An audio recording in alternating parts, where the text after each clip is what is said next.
강아지 짖음 때문에 힘들어하거나 고민하시는 보호자분들 중에는 강아지 짖음 방지기 사용을 고민하거나 한 번쯤 사용하고픈 유혹을 느끼시는 분들이 많이 있을 줄 압니다. 광고성 사용 후기나 광고를 보면 짖음에 대한 완벽한 해결책이라도 되는 듯 착각하기 쉽기 때문입니다. 시중에는 두 가지 형태의 짖음 방지기가 판매되고 있습니다. 스프레이 형태의 제품과 전기 충격기 형태의 제품이 그것입니다. 어느 형태의 제품이든 강아지 짖음 방지기 절대로 사용하지 마시기 바랍니다. 이런 글을 쓰면 강아지 짖음 방지기를 판매하시는 분들이 저를 욕하고 공격할 가능성도 있습니다. 그러나 제가 이 글을 쓰는 것은 그분들을 비난하거나 그분들에게 피해를 입히려는 악의적인 의도는 전혀 없다는 점을 미리 말씀드립니다. 다만 강아지 짖음 방지기와 같은 혐오적인 수단으로 짖음을 해결하려는 생각이나 시도는 하지 않는 것이 좋다는 점을 알려드리려는 것뿐이라는 것을 이해해 주셨으면 감사하겠습니다. 무엇보다 강아지 훈련법이 옳고 나쁜가, 좋으냐, 나쁘냐의 판단은 당사자인 강아지를 기준으로 판단해야 합니다. 모든 강아지 용품이나 강아지 훈련 용품도 마찬가지일 것입니다. 모든 강아지 용품이나 훈련 수단의 옳고 그름, 좋으냐, 나쁘냐의 판단 기준은 우리 사람이 아닌 직접적인 대상이자 당사자인 강아지를 기준으로 판단해야 합니다. 강아지에게 부작용을 유발하는 것은 아닌지, 강아지에게 불필요한 충격이나 스트레스, 트라우마를 유발하는 것은 아닌지를 기준으로 판단해야 합니다. 강아지 훈련법이나 훈련용품이라면 그것이 부작용을 유발하지 않고 근본적인 해결책이 될 수 있는지를 고려해야 합니다. 아무리 효과적인 방법이나 수단이라 하더라도 그것이 강아지에게 학대적이고 생명윤리에 어긋나는 것이 아닌지, 강아지를 한낱 물건으로 취급하는 훈련법이나 훈련용품이 아닌지를 따져봐야 합니다. 이런 기준에 비춰본다면 스프레이를 사용하거나 전기 충격기를 이용한 강아지 짖음 방지기는 사용하지 않는 것이 마땅하다고 생각합니다. 과거에는 강아지 짖음을 해결하는 방법으로 체인 목줄을 통한 강제 훈련을 주로 하곤 했습니다. 지금도 그런 방법을 고수하는 애견훈련사나 애견훈련소, 보호자분들이 적지 않습니다.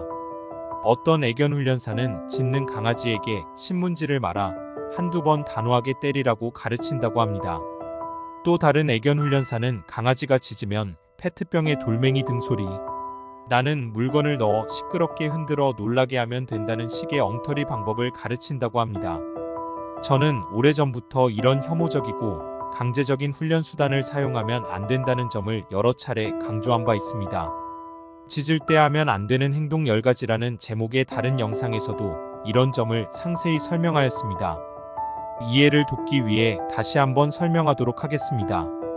예를 들어 짖을 때마다 짖음을 방지하려는 목적으로 체인 목줄로 강하게 잡아채며 안 되라고 하면 짖음을 고칠 수 있을까요?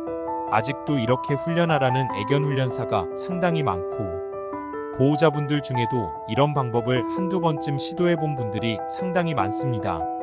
이렇게 짖을 때마다 체인 목줄로 안 되라고 외치며 강하게 잡아채면 처음 한동안은 강아지가 짖음을 멈출 가능성이 있긴 합니다.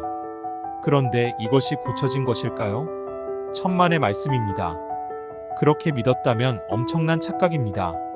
체인 목줄로 잡아챌 때 짖지 않는 것은 갑작스런 고통과 충격에 놀라 짖지 못했을 따름입니다. 공포심과 강한 고통에 움츠려들어 짖을 생각조차 하지 못하기 때문입니다. 그러나 그런 상황이 며칠만 반복되면 강아지는 그런 통제에 서서히 적응하면서 다시 예전처럼 짖게 될 가능성이 높습니다. 그래서 다시 시작된 짖음을 통제하려면 예전보다 더 강한 체인 목줄의 고통을 가해야 합니다. 부작용은 그것뿐이 아닙니다. 그런 과정에서 강아지의 스트레스는 날이 갈수록 커지게 됩니다. 고통을 가하는 보호자에 대한 신뢰감은 산산이 부서지게 됩니다.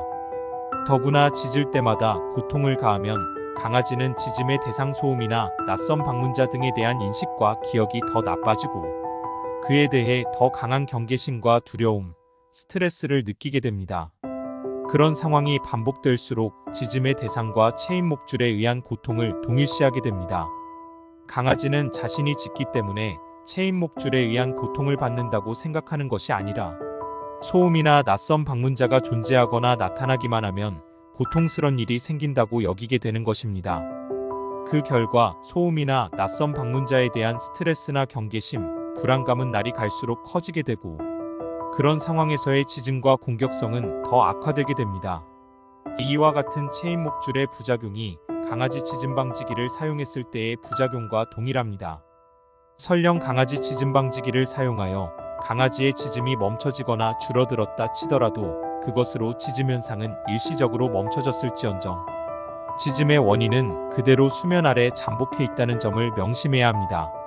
지짐의 원인이 해결되지 않은 상태에서 강제와 고통에 의해 잠시 수면 아래 잠복해 있다가 강제와 고통이 느슨해지면 지짐은 다시 예전처럼 반복되거나 위와 같은 부작용으로 점점 더 악화될 수밖에 없습니다.